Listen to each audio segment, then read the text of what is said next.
We had a few things. I mean, we could spend the whole episode looking at different news stories. But I just picked out a few. And since I was the only one picking the news stories this time, they're all concerning gaming. But really, you could do a whole episode on all the things that have been going on with Star Wars Battlefront 2.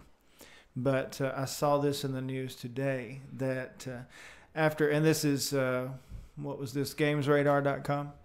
After heavy criticism, Star Wars Battlefront 2 loot boxes go cosmetic only. But, of course, they ask, is it too little too late? Of course, when they first came out, we were talking about this. It was pretty much pay to win. Right. You could open certain things without spending real money, but it took so long that it kind of defeated the purpose. Yeah, it encouraged you to spend the money. And that was the whole purpose of it. I mean, they knew what they were doing. They were just trying to make as much money as they could. And there was so much backlash over it that, of course, we all know, anybody that's been paying attention to gaming news, you know, they turned the microtransactions off and with the promise that they would come back at some point. Well, now they're back. And they are only cosmetic, which is what everybody was saying. That should have been that in the first place. Right. It's definitely a better route to go. The pay to play thing it's no fun. It makes it impossible for new players to jump in and do it because you're not going to drop $200-$300 on a game that you just started playing, especially if you're casual. But I mean, if you're paying for cosmetics, it doesn't affect the gameplay, anything like that, then it definitely gives the company an outlet to get more money without killing the game. It becomes too toxic otherwise. Well, and I understand that on one side you have some of the companies saying, well, games are so expensive, they cost so much to make. Right. We need to get as much as we can possibly get out of it. But last year when EA had to take the loot boxes out and the microtransactions out, and there were some investors that were worried about that, and the company reassured them, oh, no, this is not going to hurt our bottom line. Well, if that's the case, then you didn't need that extra money. So which is it? So I understand they're in business to make as much money as possible. And they were going to push the edge as far as the customers would let them. Right. I still haven't played this game. I was looking forward to it because it had the single player, and the first Star Wars Battlefront that EA didn't have a single player game. So I was looking forward to the story mode and that experience, and I still haven't played it. I just never bought it because I just didn't want to support that practice. And I know there's plenty of people who didn't care and bought it anyway. And I'm not a person that boycotts things. So I wouldn't say I was boycotting the game. I would just say I was a little bit upset about their tactics and some of their non-answers to questions. Right. So I was just like, well, I'm not going to pay. I may buy it used at GameStop, but and return it, and then the EA never sees a dime of that. But that game, it looks amazing. Just the graphics, it looks so awesome, and it looks like it's something I want to play. I didn't get into it when it first came out. Right. Well, I mean, now you're going to be behind everybody who's spent a bunch of money on the microtransactions. So it would be discouraging if you did jump on and start playing. Yeah, and I mean, like you were saying, if you get in late to the game on any kind of online game, you're behind the times already. Right. You've got people who've leveled up and they've got better weapons and better perks, and you get thrashed pretty easily. Right. when you first start. Well, the PS4 and Xbox One are getting a game coming up, and I don't understand why this is not coming to the Switch. The Sega Genesis Classics Collection announced for PS4 and Xbox One, but not Nintendo Switch. Huh. And there's a big list. Here's a big list of all the games. If you're watching it on the YouTube, you can see the big long list. if you're listening on the podcast, you can see this article on GameSpot.com, and it's just their article about the release of this game, the Sega Genesis Classics Collection. This is something I can understand somebody saying. Maybe some of these modern games that, well, the Switch can't handle it graphically, but this seems like the perfect perfect game to be ported to the Switch. Right, and Nintendo's done so much with the Sega characters already, anyways, with Sonic and all of that. I mean, I'm kind of surprised that they aren't on this particular bandwagon. It's hard for me to. I have to admit, it's hard for me to buy these collections like this. It's basically emulation. Right. Even if it is officially released by Sega, or even like the NES Classic or the SNES Classic, it's still, even though it's from Nintendo, it's still emulation. Right. So if you're a purist, you still need to go play it on the same system, the original system. Right. Well, I mean, with these types of things, because you're right, it is pretty much just emulation. I've noticed that with these types of things, I bought into the original NES Classic, Mini Classic, the Super NES Classic that came out, and all the retro emulator systems that are coming out. And the thing that I noticed is I sat down, I played it for about 3 or 4 hours one day, and I never touched it again. It was really good for parties. Yeah. If a bunch of people came over, then we'd sit down and we'd play on it. But as far as sitting down and playing it by yourself, it really didn't have much of an it factor. I already knew everything that was going on. I've become accustomed to today's graphics and today's complex games and all that. So, I mean, I think they'd be great for like little handhelds or something like that.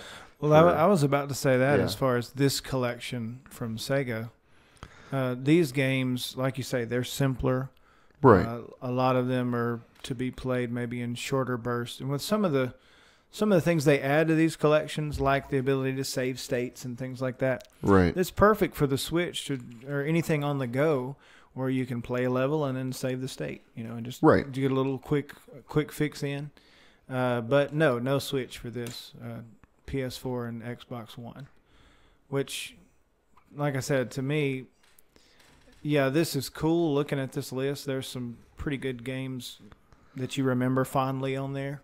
Mm-hmm. But it's like you were saying, like if you pop this disc in, there's enough games here. You may switch back and forth to a bunch of different games, just checking them all out. You probably won't play all the way through one. Right. You'll probably get bored of it before you make it through one, and you'll go back to your modern games, unless you're just really into it. Like some people really get into some of the RPGs. Yeah, I cannot myself go back to an 8 or 16-bit turn-based RPG and sink 100 hours into it. Or whatever. I can't do that. There's too much other to stuff. Compare it to. Right. There's too many other great things that are more modern to play. And honestly, I never really got into the turn-based RPGs anyway. Right. I know that's probably sacrilege for some, but you're right about that. Whether it's the NES Classic or maybe you're showing someone your ROM collection, you've been emulating stuff. Somebody comes over that doesn't even know what that is, and you show them, look, here's every game ever made. Right. And it's an amazing thing to see, and then you realize I don't really get into any of these much anymore. It's a nostalgia gimmick. Right. And that's all they're pulling from. And don't get me wrong, millennials love nostalgia. Yeah. Which is why this will probably end up selling quite a bit when it first comes out. But the thing about nostalgia, if it's not new, then it wears off really quickly. And I have to say, like, I do love retro gaming. Yeah. And for me, the only way I can make it through a game is to bring out the NES, the SNES, put the cartridge in, and play it on that system. If I'm playing even the best game, And I know, look, I've got 40 other games here I could be playing. I'm so tempted to just turn off and switch to something else. Right. With my ADD will not allow me to stick to just one thing with all that other stuff waiting on me. So, it's like Thanksgiving dinner when you got the turkey and the mashed potatoes, and then you got the cranberries over here, and you can't decide what you're going to do, so you shove it all in your mouth at once. yeah, you're like in a potluck, and Right. you should just get a couple of things, but you get everything on the whole buffet. You're going to get a little spoon of everything. We ate lunch at a Chinese buffet today, and you need to get one plate and you need to get just a couple of things, but that never happens. Right. So I want to get like one bite of everything, not enough to actually enjoy it. By the time I get done with the plate and I know exactly what it is I want to eat, I'm full. Yeah. Then sometimes, even though you are full, you'll think, I need a full helping of that, and then you go to waddle out of there when you're finished. Oh my gosh, I'm terrible at that. All you can eat buffets. It saddens me that this collection's not coming to the Switch, but there's plenty of stuff coming to the Switch. Nintendo had a direct last week, I guess it was, and we were talking a little bit about this a while ago. A lot of these things don't interest me at all. Some of them are peculiar to me. Some of them are of great interest to me. I'm really looking forward to Mario Tennis. I don't know why. I've just always liked tennis video games, and Mario Tennis on the Game Boy Advance may be the best version of Mario Tennis. But, I liked it on the Wii. Yeah, it's good. It's good on the Mario Tennis and Mario Golf. Yeah. For some reason, like every iteration of those, I'm all about that. And my favorite golf game is still Hot Shots, and of course the newest one is just Everybody's Golf. Those I've always enjoyed those more than like the Tiger Woods games. I don't really care about the cartoony characters. It's just something about those games I can put a tennis game or a golf game in and just kind of relax and unwind. There's no hard bosses or anything like that. Right. It's kind of relaxing. One thing I have a 3DS, but I think everyone expected Nintendo to pretty much be done with the 3DS by now. Right. And I was looking through this list before I ever watched the Direct. I looked through their time codes and I was like, oh, Luigi's Mansion. Oh, yeah. And I was like, that's going to be awesome on the Switch. But it's not coming to the Switch. Wait, it's not? It's coming to the 3DS. Oh, my goodness. And I'm in the kind of the mode right now on the Switch is like, hey, whatever you want to put on it that's halfway interests me, I'm going to get it. Right. That system is just, they've stricken gold with that thing. Right. And everything about it is amazing, even though it's not as powerful as the PS4 and the Xbox One. It doesn't have to be. And if they can bring out all of the re-releases or remastered stuff they want on it, one of the games here, Dark Souls Remastered. Yeah. I mean, bring all the games you want from the previous generation over to the Switch. I'll play them just to be able to play them on the go. Right. But I don't get why Luigi's Mansion's not on the Switch. But I also don't get why are we holding on so tightly to the 3DS. Right. Well, I mean, that was supposed to be one of the things with the Switch, with you can grab it and go, is that it was both your gaming console and your portable console. Right. I mean, the thing with taking a console game and putting it on a mobile system like the 3DS and all that. I mean, we've already seen that happen multiple times.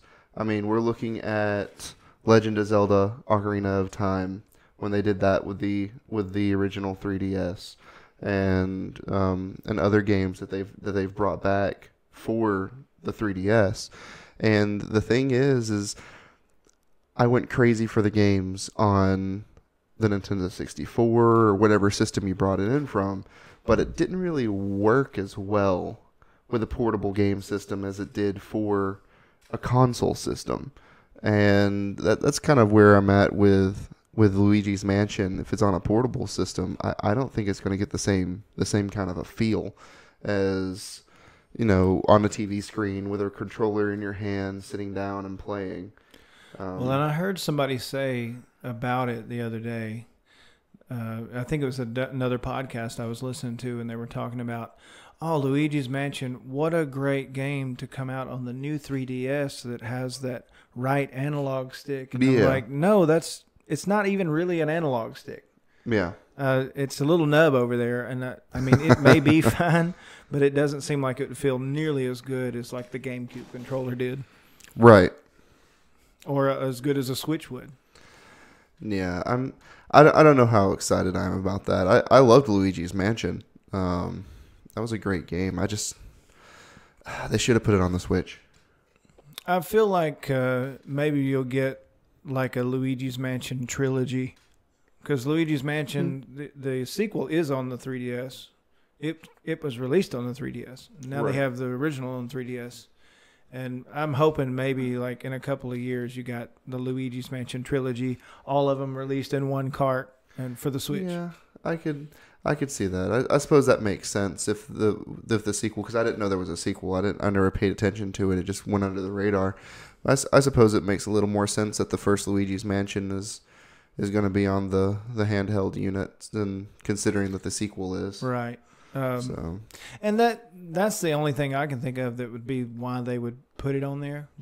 It's nice to have both of those games in one library. Right. But I'm still a little bit confused by, and look, I hope they support it as long as they want. I guess as long as people are still playing it and still buying the games, they're going to keep making them. So yeah, that's more than you can say for the Wii U. So at least it's successful enough for them to keep making stuff. Right.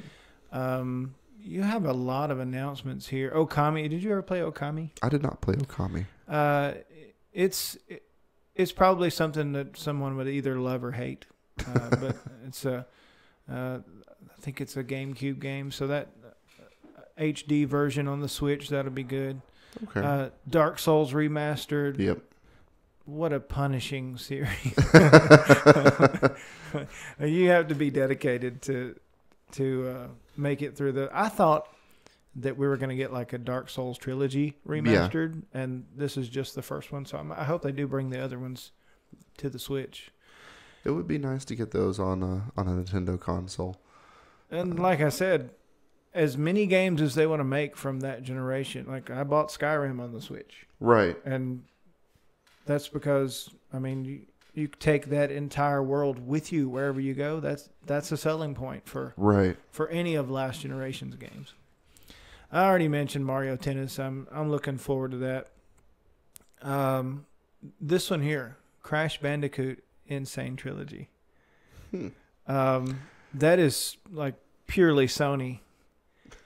And I don't know if you remember back in the day, there was a commercial that Sony came out with when they first started making the Crash games.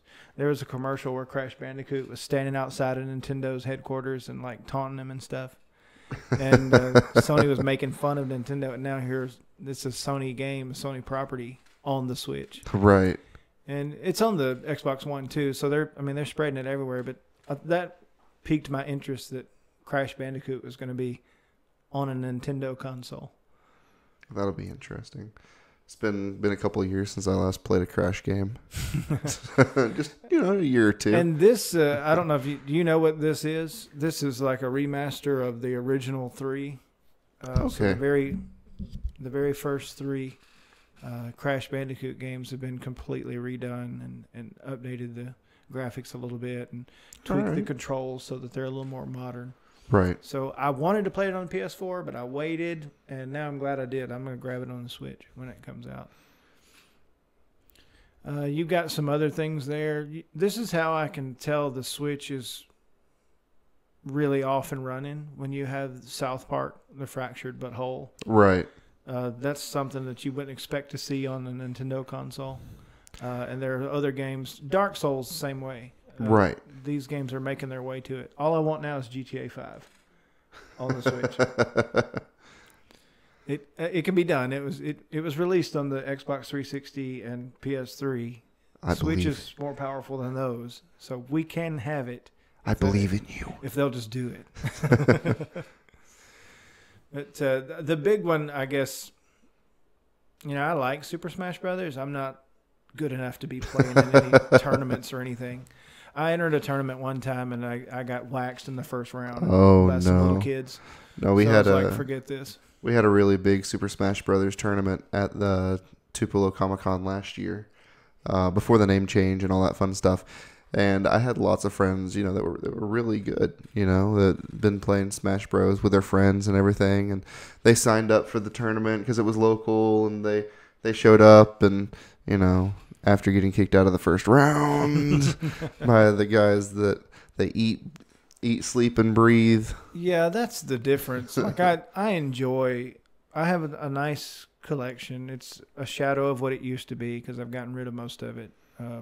But I enjoy playing games, always have. But I don't get into them so much that I'm literally making a career out of it. Right. I'm not to that level. I'm okay. I'm better than people around me because I play it more. Right. But when you get with people that like study the games and all the move sets, and they have specific characters and they play those characters different ways, it's meta, the codes, like, the coding. I had a buddy that owned a video game store, and they were having a Smash tournament. And he's like, "Man, you should get in the Smash tournament." I said, "You know what? I think I will." And this little second grader beat me in the first round. And I was like, "Forget that. Forget it. I'm done. No more tournaments for me. It just hurts my feelings." You stink at this game, noob. Yeah. Oh.